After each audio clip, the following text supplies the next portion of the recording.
યશોદા પર એવી કૃપા છે, યશોદાનો ભાવ એટલો સુંદર, નંદરાયનો ક્યારેય કોઈનો ગુસ્સો ન કરે, સૌના પ્રત્યે બધું જ હતું, પણ એક મુઠ્ઠી માટીની ખોટ હતી, યશોદાના ઘરે પાયું નહોતું બંધાય.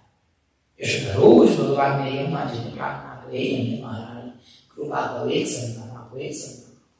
સમય વીતવા લાગ્યો. આ બાજુ કંસના પાપનો ઘડો ભરાવા લાગ્યો. કંસ અનેક પ્રકારના અપરાધો કર્યા, પોતાના બાપને જેલમાં ભર્યો, પણ બન્યું એવું કે કંસના એક મિત્ર હતા, નામ હતું વસુદેવ. એની સૌથી નાની ચચેરી બહેનનું નામ દેવકી. દેવકીના લગ્ન વસુદેવ નક્કી કરવામાં આવ્યા, અને કંસે નક્કી કર્યું, મારી બહેન દેવકી મને બહુ ગમે, દેવકીનું કન્યાદાન હું કરીશ. દેવતાઓ ભરાયા.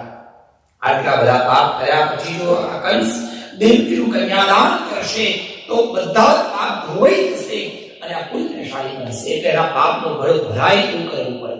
નારદજીને કઈ કરો ત્યારે બન્યું એવું. સ્વયં કન્યાદાન કરવા માટે પોતાના મિત્ર વસુદેવ દેવકીને લઈ અને પોતે રથ ચલાવવા માટે કંસ આવે છે, અને તે આકાશવાણીથી દેવતાઓએ આકાશવાણી કરી, હે કંસ, અસ્યાસ્પાષ્ટમો ગર્ભા હંતાયામ વદવસેતા. તું તારી બહેનને જેને દેવકીને લઈને તું જાય છે લગ્ન કરાવવા માટે, પણ યાદ રાખજે, આ તારી બહેન દેવકી એનો આંખનો ગર્ભ એ તારો કાળ બનશે. આટલું કીધું કંસની મતિ ફેરવાઈ ગઈ. હાથમાં તલવાર કાઢી દેવકીને મારવા માટે જાય. હું મારી નાખું દેવકી રહે તો આંખનો ગર્ભ આવે, અને દેવતાઓ ક્યારેય ખોટું બોલે જ નહીં. એટલા માટે જો દેવકી મરી જાય તો આંખનો પુત્ર આવે તો હું અજર અમર બની ગયો. જ્યાં હાથમાં તલવાર હતી આ વસુદેવે સમજાવ્યું, મારો મિત્ર જો હું તને વચન આપું છું, જે દિવસે મારો આઠમો બાળક આવશે, હું બધો વિચારે બાળક તારા હાથમાં સોંપી દઈશ, મારી નાખજો. ભલે આમ કઈ દેવકીના લગ્ન કરાવ્યા, એક સુંદર મહેલ રહેવા માટે આપ્યો, અને આનંદથી રહેવા લાગ્યા. એમાં પ્રશ્નાલયજી આવે, આ શું કર્યું? તને ખબર નથી પડતી? આ જો કમળ, આ 8 પાંખડી છે, કઈ પહેલી કઈ છેલ્લી. આ 10 આંગળીમાં અહીંથી ગણો તો આ બધી 8મી થાય, અહીંથી ગણો તો આ 8મી થાય. તને ભાન છે કે નહીં? અને બુદ્ધિ બગાડી. કંસની બુદ્ધિ બગડી. દેવકી વસુદેવને લઈને જેલમાં બંધ કર્યા, અને કાળક સમય જતા દેવકી ગર્ભવતી થયા. પહેલા બાળકનો જન્મ થયો. જન્મતા વહેતા કંસે જઈ એ જ કારાગારમાં બાળકને ખેંચી અને પીઠ પર પછાડી બાળકની હત્યા કરી. આમ કરતા કરતા 1 2 3 4 5 6 બાળકો 7મી વાર દેવકી માતા ગર્ભવતી થયા. આ વખતે દેવકી માતાને બહુ બીક લાગતી હતી. વસુદેવજીએ શંકર વિદ્યા દ્વારા એમની વસુદેવજીની બીજા પત્ની હતા, નામ હતું રોહિણી. તે નંદ બાબાના ઘરે એમ બોલાયા. કોઈને ગુપ્તવાસમાં ખબર ન પડી, અને રોહિણીજી આવ્યા અને શંકર વિદ્યા દ્વારા દેવકી માતાના ગર્ભને લઈ અને રોહિણી માતાના ગર્ભમાં સ્થાપિત કરવામાં આવ્યા. રોહિણી ત્યાંથી પાછા નંદ બાબાના ત્યાં ગયા. કોઈને ખબર ન પડે એ રીતે નંદ અને યશોદા રોજ સેવા કરતા કરતા કેટલી વાર રહ્યા હશે. ભગવાન મારવા દિવસ ક્યારે આવશે? અને પ્રભુની કૃપાથી 9 મહિના પૂરા થયા, અને ત્યારે 9મે મહિને રોહિણીના ત્યાં એક સુંદર બાળકનો જન્મ થયો. અને એ જ વખતે દેવકી માતાએ આશીર્વાદ આપ્યા, યશોદા, યથા મમ તથા તવ. જેમ મને બાળકનો જન્મ થયો, પ્રભુ તને પણ કૃપા. ઈશ્વરની કૃપા થઈ. થોડા સમયમાં પ્રભુની કૃપાએ યશોદાજી ગર્ભવતી થયા. આ બાજુ એક સમયે દેવકીજી ગર્ભવતી થયા. આ વખતે દેવકીનો 8મો ગર્ભ હતો. કંસે કારાગારમાં સૈનિકો વધાર્યા, તાળા વધારે માર્યા, ચેન વધારે, સાંકળો વધારે લગાડી દીધી, અને ચારે બાજુ પહેરેદાર મોટા મોટા સૈનિકો ગોઠવી દીધા. આ વખતે બાળક ક્યાંય જવું જ નથી. આમ કરતા કરતા 9 મહિના થઈ ગયા. શ્રાવણ મહિનો આવ્યો. 7મનો રાત્રિ, 8મનો દિવસ આવ્યો. 8મની સાંજની સંધ્યાના સમયે પ્રસૂતિની પીડા પડી.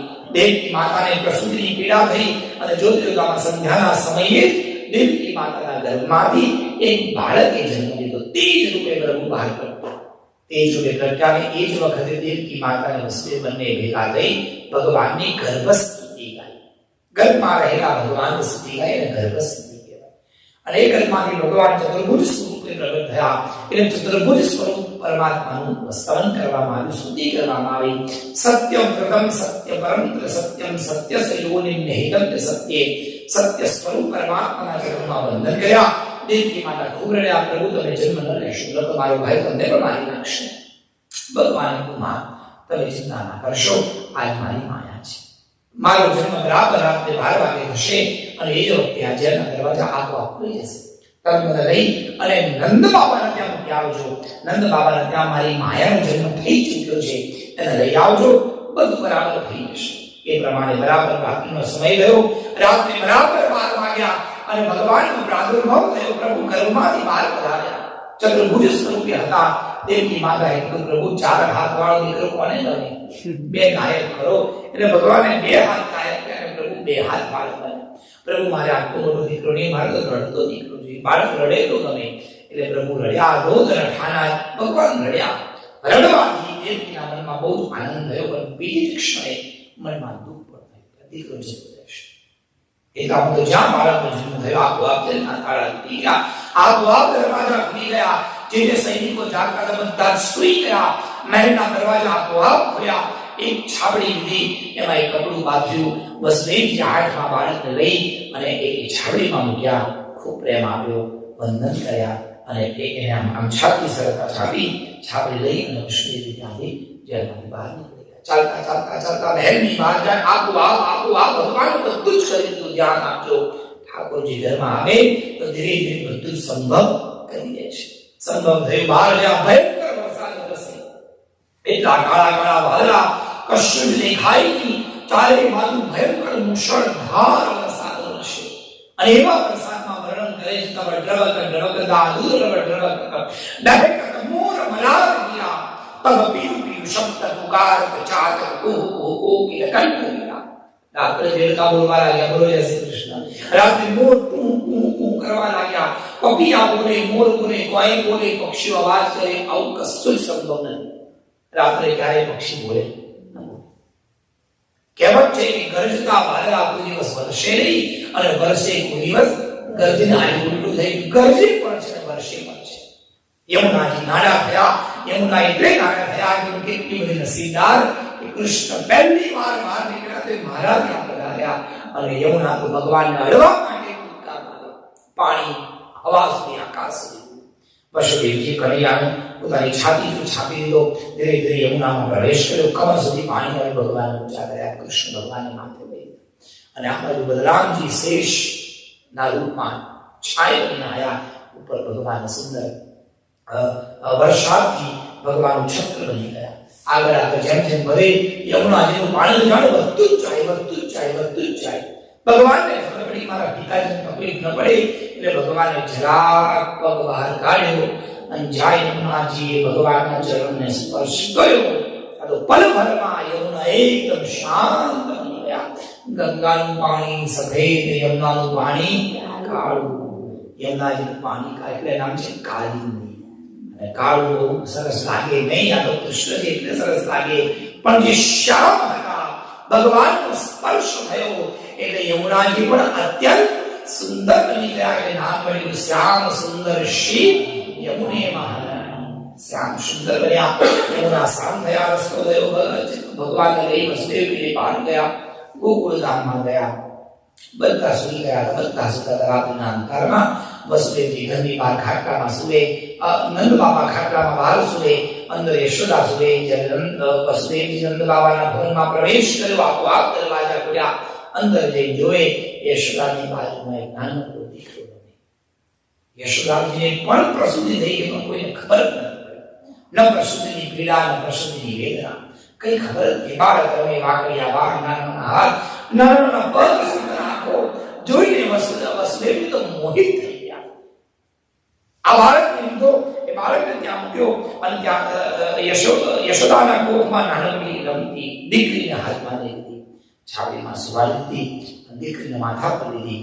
લઈ અને ધીરે ધીરે વસુદેવજી પાછા જેલમાં આવ્યા. જેવી દીકરી લઈને આવ્યા, માયા લઈને આવ્યા. પર્વતના દરવાજા બંધ થયા. તાળા આપ્યા, લાગી ગયા. સાંકળો આપવા બંધાઈ ગઈ. સુતેલા બધા સૈનિકો જાગી ગયા. બધું માયા પ્રમાણે બની ગયું. દીકરી રડવાનું શરૂ કર્યું. કંસને ખબર પડી. દોડતો કંસ આવ્યો. હાથમાંથી દીકરી ખેંચી અને જ્યાં પીઠ પર પછાડવા જાય ત્યારે દીકરી હાથમાંથી છટકી. અચાનક અંતર ધ્યાન અદ્રશ્ય થઈ. દીકરી દેખાય નહીં. જોરથી હસવાનો અવાજ આવ્યો. અટ્ટાટ્ટહાસ સંભળાયો. અજસ્ટ બોલ આદ્ય શક્તિ અંબાના દર્શન મળ્યા. આદ્ય શક્તિમાં ભવાની ભુવનેશ્વરીએ કીધું, હે કંસ, જેને કાળ સમજે છે, કાળ અને કાળીમાં કોઈ અંતર નથી. હું ને કૃષ્ણ એક છે. હું માયા છું તે મારો માયાપતિ છે. હું માયા છું તે માધવ છે.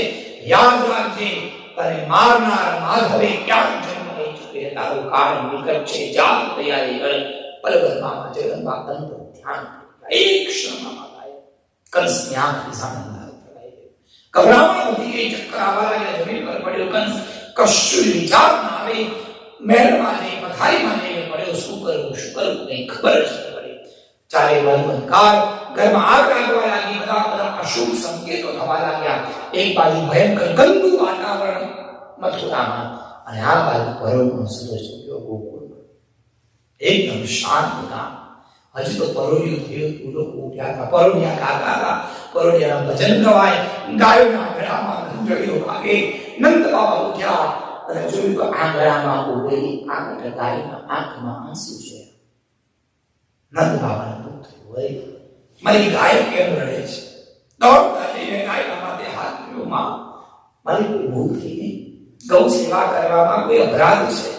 કેમ તમારી આંખમાં આજે આંસુ? પણ ગાય મનમાં બોલે કે મારે શું કેવું બોલતા અમને આવડતું નથી. પણ એક વાત કહું, તારા ઘરમાં જે દીકરાનો જન્મ થયો, એ દીકરો અમારી માટે જન્મ લઈને આવ્યો છે, અને અમારા કારણે લોકો એને ગોપાલના નામથી ઓળખશે. એ કૃષ્ણ, એ પરબ્રહ્મ પરમાત્મા ગોપાલ બની મારા ઘરે આવ્યા છે. અંતરને હજી ખબર નથી પડી. યશોદાને ઉઠાડ્યા. યશોદાને ઉઠાડી જો યશોદા, તારા ત્યાં બાળકનો જન્મ થઈ ચૂક્યો છે. યશોદા કમળ બાળકને લીધું, છાતીએ સાપે ચાપ્યા અને સ્તન